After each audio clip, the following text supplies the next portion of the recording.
Okay, good morning. Palitan natin ito ng baterya po. Size double A na battery. So, yan. Drain na siya. Never tayo magpapalit ng baterya na magkakahalo. As much as possible, parehas na brand. So, huwag natin hahalo-haloin. Then, testing na natin kung gumagana na ito.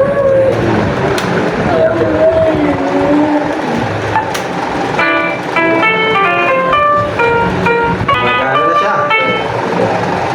So, yung balot ng battery, tatabas lang tayo, nakakasya ito.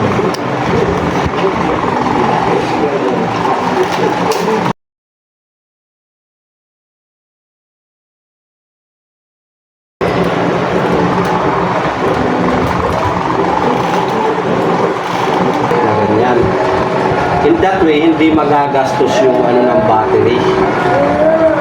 So yan, wala siyang power. The moment na tinanggal mo siya, magagamit mo na siya. So yan, yun ang purpose ng plastic na yan at ng slot na yun sa mga laruan para ma-preserve yung battery.